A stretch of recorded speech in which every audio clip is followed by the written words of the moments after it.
Classificação indicativa. Livre para todos os públicos. Um rapaz branco de cabelos escuros aproxima-se de uma mesa de madeira. Segura uma espátula e remove devagar pequenas lascas de uma tábua. Formam-se desenhos em baixo relevo. Passa a mão, afasta a serragem, pinta o relevo.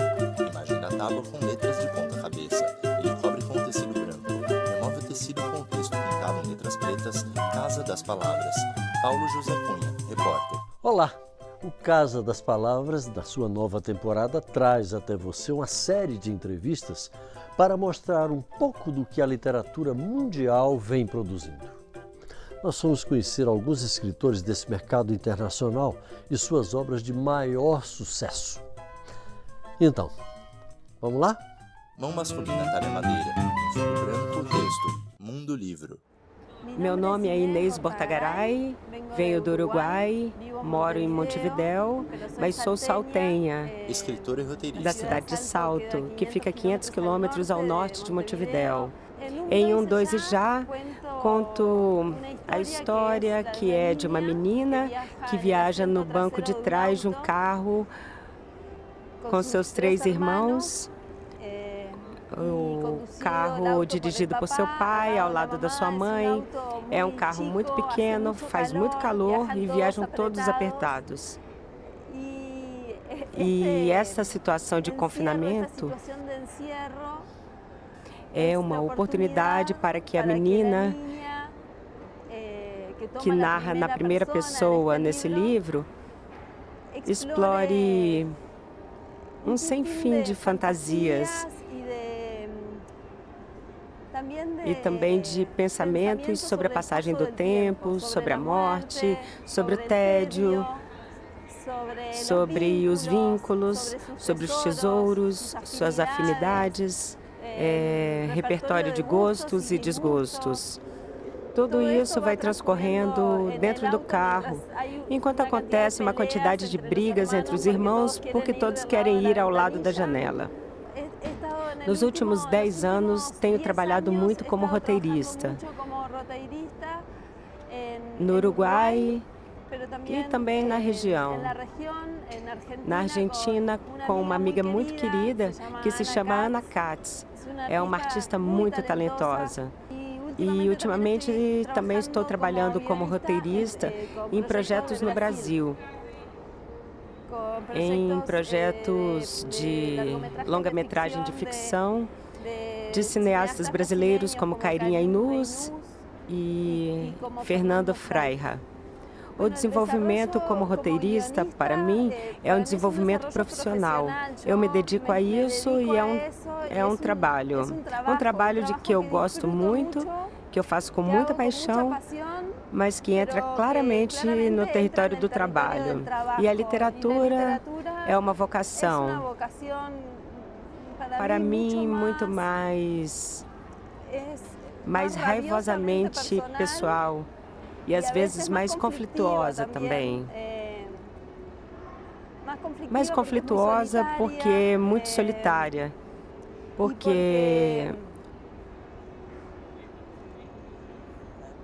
o trabalho em equipe e a necessidade de contar histórias a serviço de um projeto que sempre contém um roteiro, mas que não se limita ao roteiro, às vezes é um alívio, porque há muitas respostas mais claras.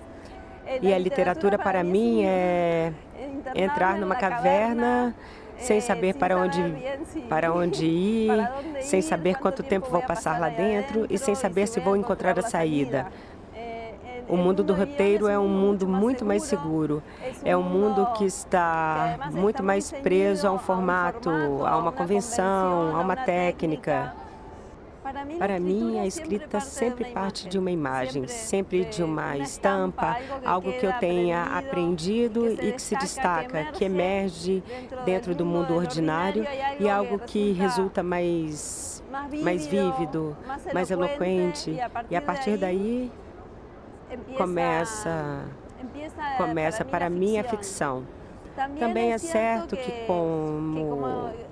como roteirista e escritora, tenho que saber escutar muito bem, porque Há muita informação, muita riqueza na maneira de dizer.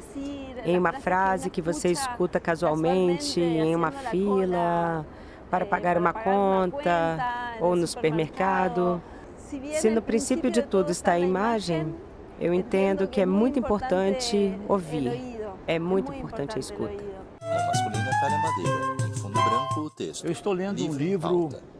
História de uma viagem feita à terra do Brasil, também chamada América, escrita por Jean Delery no século XVI. Deputado Patrus Porque eu estou muito Ananias, interessado PT, em Minas conhecer Gerais. cada vez mais sobre a história e a vida dos nossos indígenas, fundamentais na formação do povo brasileiro, assim como os nossos antepassados escravos, os negros.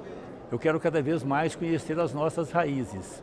Eu quero recomendar a vocês um livro muito importante para esse momento, A Origem das Espécies, de Charles Darwin. Nós entendemos, como cientista que sou, Deputado Heron que o Bezerra, desenvolvimento da PCdoB, humanidade é uma Amazonas. coisa permanente. E é exatamente em obras como essa, obras como a de Morgan, que você vai encontrar exatamente os fundamentos, respeitando todas as crenças religiosas. Mãos masculinas removem tecido branco de uma madeira. No tecido em letras pretas, Casa das Palavras. Estamos apresentando.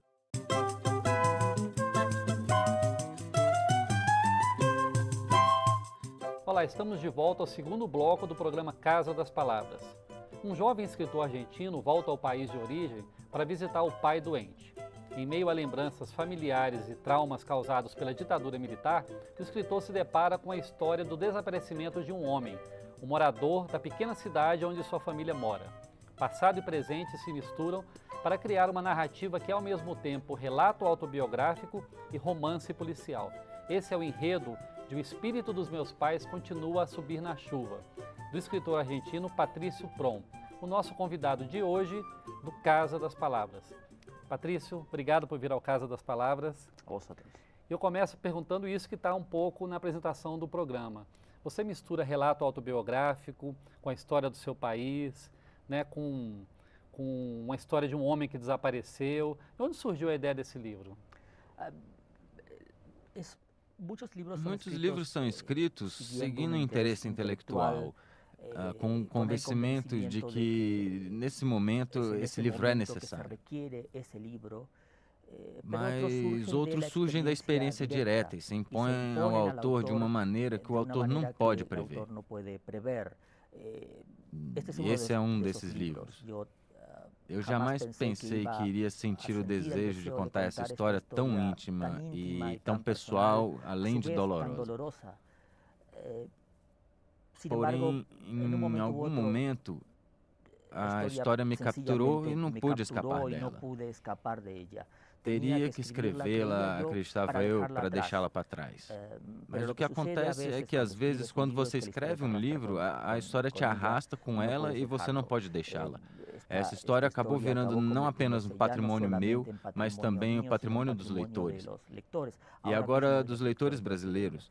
É um tema que me parecia tão importante e com tal complexidade que eu não conseguiria abordá-lo. E foi precisamente quando meu pai adoeceu e eu me vi confrontado com uma questão de idade, com a pergunta se eu serei um pai ou não serei. Essa história sobre o que aconteceu a mim e a minha família e a sociedade argentina em um momento muito trágico do passado recente acabou se convertendo na única história que eu queria contar, a única história que eu podia contar. E isso é o livro. Você fala em algum momento do seu livro, um trecho que eu achei bem interessante, que os filhos são um pouco historiadores dos pais, né? Eles têm um pouco esse papel de contar a história dos pais ou prosseguir na história do que os pais fizeram ou foram, né? É isso que te motiva a escrever, que te motivou a escrever esse livro? Sim, existe um interesse pessoal que eu creio que todos nós tivemos em algum momento, de tentar compreender quem foram os nossos pais. Esse interesse é legítimo e nos alcança a todos de uma forma ou outra. Agora, esse interesse privado acaba virando em algum momento um interesse social, quando a história dos nossos pais, em razão das circunstâncias em que viveram, constituem parte de um relato social maior, parte de uma história nacional. É o caso de quem, como eu, é filho de ativista político, cuja história pessoal já não é mais apenas uma história pessoal, mas sim a história de um país. Nesse sentido, contar a história dos meus pais era uma forma, ou acabou se convertendo em uma forma de contar a história do meu país. Em um momento muito especial do meu país, no qual uma geração de uma enorme generosidade que não está apenas presente na Argentina nesse momento, mas também no Brasil, no Uruguai, na Colômbia, no México. Uma geração de uma enorme generosidade decidiu que estava disposta a tudo para mudar a sociedade. Inclusive, estava disposta a dar a sua vida. E milhares de pessoas fizeram isso, né? Sim, muitas pessoas em toda a América Latina perderam a vida. E o que pareceu uma derrota militar foi, na realidade, do ponto de vista social, um certo triunfo, já que as liberdades democráticas, de gênero e política que desfrutamos hoje são, em boa parte, resultado das batalhas que eles lutaram. Patrício, eu notei que no seu livro você usa muitas informações que eu chamaria de informações triviais, coisas de bula de remédio, um texto que você colheu na internet, um escrito achado num papel de um personagem, né, de um personagem real que virou fictício, né? Você acha que esse seu método de narrar tem muito a ver com os dias de hoje, onde há uma mistura esse mundo digital com o mundo analógico, essa confusão de informações que a gente recebe no dia a dia? Sim, é por aí? Absolutamente. Sim, absolutamente. Creio que há duas coisas. Em primeiro lugar, acredito que quando falamos a respeito de questões da história nacional dos nossos países, da história com H maiúsculo, tendemos a crer que a história foi feita só pelos grandes políticos do passado e pelos grandes textos do passado. Mas a história está conformada em boa medida por essas coisas, por notas, por rascunhos, por artigos de jornais e por percepções tão privadas que às vezes não se formulam de forma explícita. Também isso se constitui história. E o livro teria que dar conta dessas coisas de alguma forma ou de outra. Mesmo que o livro fale do passado, não precisaria ser um livro que parece ter sido escrito no passado. Poderia incorporar também a forma como lemos e escrevemos na atualidade, que é a forma como você disse bem, que conflui em um montão de coisas. Este mundo que não sabemos bem o que é, que chamamos de virtual porque não sabemos se é real ou não, em que também estamos construindo nossa identidade, em que estamos produzindo discursos que têm certa importância. E o mundo real é esse, onde as velhas batalhas requerem novas armas para se darem. Nesse sentido, o livro tem como tema aparentemente o passado pessoal e o passado nacional, mas ele é sobretudo um livro sobre o presente, sobre o que fazemos com esse passado no presente e o que faz a geração a qual pertenço com esse legado dos nossos pais, com o legado de uma geração que transformou a sociedade, mas não completou seu trabalho. Deixou para vocês algo que vocês não sabem exatamente o que fazer com o que está aí, né? Creio que é algo muito difícil de lidar. A generosidade e a nobreza dessa geração de latino-americanos que nos precede não se plasmou a geração a qual pertenço, que é uma geração que cresceu em meio à frivolidade da América Latina dos anos 1990, né? Uma década que talvez quem se recorda dizia-se que todos tinham direito de viver nosso sonho americano de sermos ricos e famosos e que basicamente tudo consistia nisso. É o oposto, né, do que foi vivido pela geração anterior, né? É muito diferente, né? Absolutamente. Eu acho que essa diferença foi deliberada. Creio que a frivolidade frivolidade, a ignorância sobre o passado em que fomos criados, era uma forma de superar os enormes traumas do passado recente. No caso específico argentino, o trauma do assassinato e o desaparecimento de 30 mil pessoas e o fracasso de um projeto político geracional. Creio que fomos criados, alguns de nós, convencidos de que, finalmente, a sociedade de mercado havia ganhado, porque, precisamente, não havia feito tudo. E a geração mais recente dos meus irmãos pequenos, os mais jovens na Argentina agora, e não só na Argentina, que reivindicam o legado político da geração anterior. Vemos sinais disso nas discussões, não somente políticas, mas sobre temas sociais, como o aborto, o direito das mulheres, em toda a América Latina. E creio que isso é um sinal magnífico de que os mais jovens podem ter entendido o legado dos pais de uma forma que a geração a qual eu pertenço não havia compreendido. Estão buscando outras bandeiras, né? Sim. Agora, voltando um pouco ao seu livro, Patrício, você diria que o que você faz aqui no Espírito dos Seus Pais Continua a Subir na Chuva seria uma autoficção? Eu posso chamar seu livro de uma autoficção? Ou você prefere não se classificar dessa forma? Quando eu escrevi o livro, a autoficção era um termo que praticamente não se falava. Era um termo praticamente desconhecido, usado só por especialistas em literatura e que constituiu uma boa forma de definir que nesse livro tudo é real, mas que está sendo contado com as ferramentas e os recursos da ficção. Com o tempo, o termo autoficção se popularizou, também em razão do êxito de livros como esse, e se converteu em uma espécie de gênero em si mesmo. Mas o escritor que eu sou e os escritores que me interessam vão ou vamos sempre contra os gêneros. O que funcionava como um bom guarda-chuva, abaixo do qual se abrigava esse tipo de livro, se converteu agora numa forma voluntária de desativá-lo política e efetivamente. Eu mesmo acabei renunciando à noção de autoficção, e agora mesmo eu creio que é isso que eu diria ao leitor brasileiro. Esse livro é o que você quer que esse livro seja. Deixa que o leitor escolha, né? Escolha o que ele quer desse livro, né? E que queira ser. Isso é uma coisa também muito do momento que a gente está vivendo, né? Essa relação do escritor com o leitor está muito mais próxima, né? Você concorda com isso?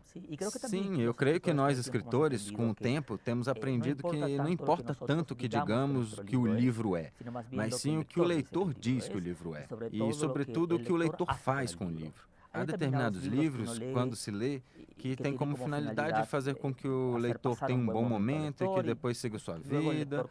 E há outros tipos de livros que procuram se constituir numa ação e provocar ações. Esse livro pertence a essa segunda categoria. É um livro que pretende que o leitor, através da leitura do livro, pense ou discuta qual é a sua relação com o passado. Qual é a sua relação com os pais e como se posiciona política e sentimentalmente dentro dos debates dessa época? Você acha que esse passado que teve na América Latina, principalmente, né, de governos autoritários, isso aí moldou muito a literatura que se faz hoje?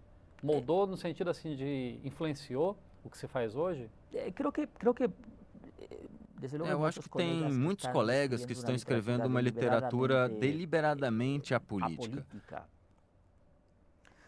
Mas é evidente que os escritores que a mim interessam e o tipo de escritura a qual eu pertenço, somos escritores que estamos abertos às influências e aos debates da nossa época.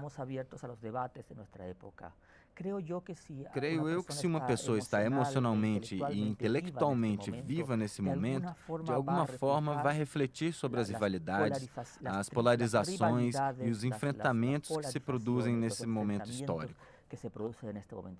Você falou que hoje, em alguma entrevista que você deu, você falou isso, né? Hoje, onde quer que você vá, em qualquer lugar do mundo, você tem sempre dois polos, né? Sim. Você acha que isso aí, de certa forma, está impedindo, por exemplo, que as pessoas possam dialogar? O diálogo está ficando mais difícil? causa disso? Estamos em um momento histórico no qual temos optado por um pensamento binário, que é próprio da forma em que pensam os computadores. Os computadores têm dois botões, um que diz sim e o outro que diz não. E quase todas as coisas que fazemos com os computadores consiste em aceitar ou recusar, cancelar ou continuar. Esse tipo de pensamento binário, eu creio que exerce uma enorme influência social, particularmente entre as gerações mais novas, e está condicionando o pensamento social ao ponto que a maior parte dos temas que se discute atualmente encontram as pessoas em campos completamente opostos, a favor ou contra. É precisamente nesse contexto que a literatura adquire uma função que é também política, devido ao fato de que uma das funções mais importantes da literatura é conseguir que sejamos o outro, que nos ponhamos na pele do outro. A questão da empatia, né? Que se fala muito em empatia, né?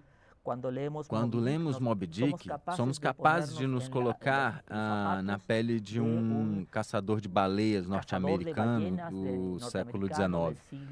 Quando lemos A Metamorfose de Kafka, somos capazes de imaginarmos que um dia despertamos convertidos em um horrível inseto. Quando lemos os textos clássicos, nos colocamos no papel dos narradores ou dos personagens.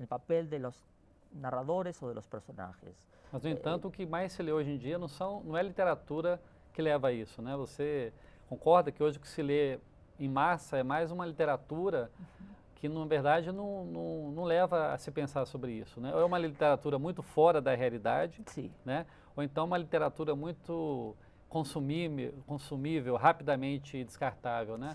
Isso não é um problema que tem acontecido? Sim, novamente, há uma polaridade, um pensamento binário na forma em que nos relacionamos com a literatura. Há uma literatura para passar o tempo e outra literatura para pensar.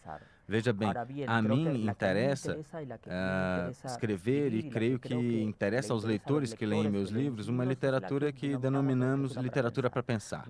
Uma literatura que obriga o leitor a se colocar na pele de uma pessoa que ele nunca imaginou ser. E isso o obriga a compreender suas motivações e as razões por que esse personagem decidiu uma coisa ou outra.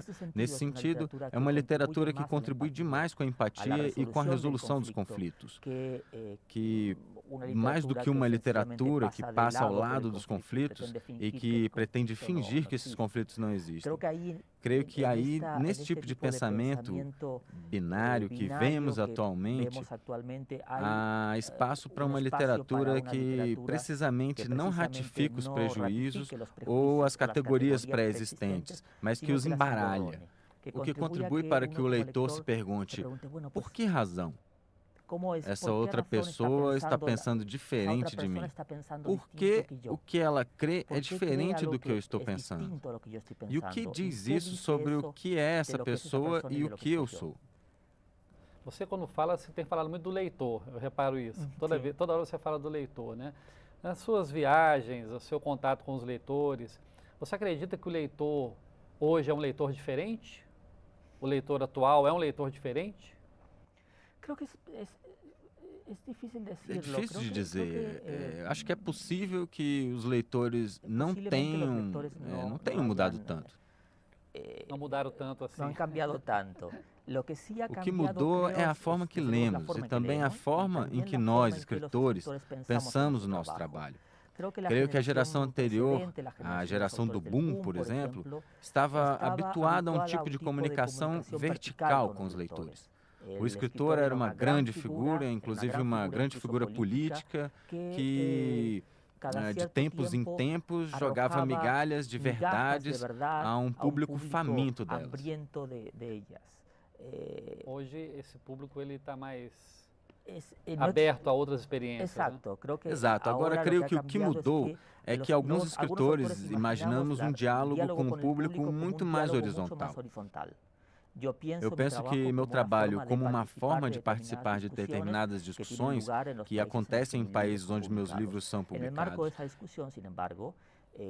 Minha função como autor é animar essa discussão, mas eu não estou em uma posição de uma verdade inapelável, absoluta, que não possa ser submetida à revisão através do diálogo com o leitor. O leitor pode convencer-me de que a sua versão dos fatos é melhor que a minha própria. Você fala isso não apenas como escritor, mas como leitor também, né? Sim, absolutamente. Sim, absolutamente. O espírito dos meus pais continua subindo na chuva é um bom exemplo disso. É possível que a versão dos fatos que eu narro no livro não seja correta. E se ela não é a correta, o livro se constitui numa oportunidade, numa desculpa para se fazer um diálogo com o outro em que precisamente os nossos pontos de vista sejam discutidos e revisados. Não me coloco como um possuidor de uma verdade absoluta, mas sim ser o tipo de escritor que pretende dizer que verdades absolutas não existem.